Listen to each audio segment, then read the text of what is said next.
Hello everyone, welcome to the YouTube channel, and today we are going to learn about ListView. In the previous video we learned about stack, how stack works and why we use stack. So now in this video we are going to learn about ListView. So we are cutting this container from here and we are simply adding a ListView. You can see that we have the ListView widget here. Just simply add the ListView, and in the ListView we are pasting our ready-made UI. We are using 70% width of the container. We will make it 90% because we have more space now. And you can see the container is in the ListView. Let's see, this is the display name of a user and this is the follow button. If we click on the follow button, then we are going to follow the user. That means we can follow the user. That is the main function of this button. So if we add a backend query to the query collection and user, and this is a list of document, we will set it like for 25, or also we can have, this is the main feature of ListView, you can enable infinite scrolling. You don't set to limit, don't need to set any type of limit. If your app works better with limit, and that is one of your features, then you can actually go for it. What enabling infinite scrolling do? Infinite scrolling actually send the data into batches. Batch, that means that when you load your page first, then only 25 documents will be loaded first. Like if you have a feed page, or if you have almost 1000 followers, then if you load all the followers at the same time, then actually it uses very much almost too much internet, and also your app can hang or it can crash. Also it will not be scrollable because your app will get so much heavier.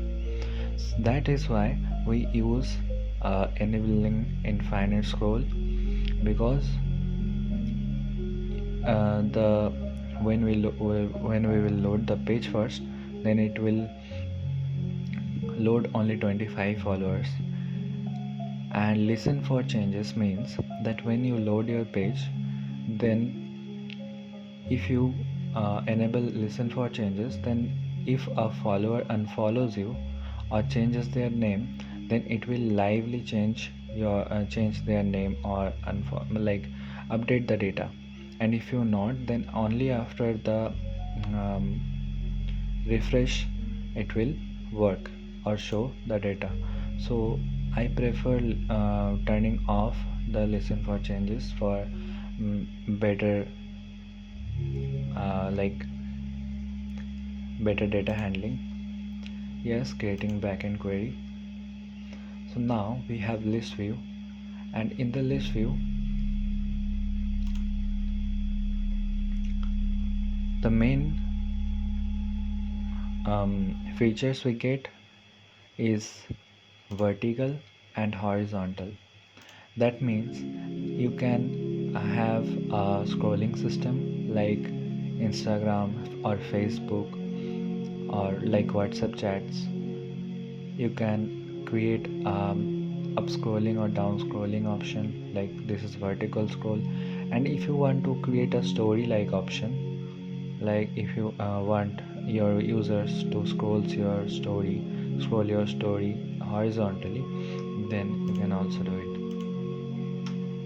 Here you can scroll this side. That is the main feature. The main feature is vertical horizontal option, and in the query collection here this enabling infinite scrolling option. So what we can do, we can simply add a backend query that is document from reference from user, and we are taking the reference from the list view.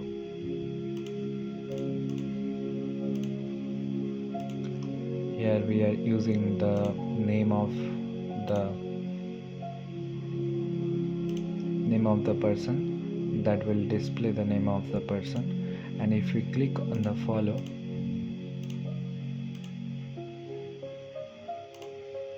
then it should update the other user's document and add some follower. So that's it for today, guys. In the next video we will learn that how you can update the backend query in your list view. Thanks for watching. See you in the next video.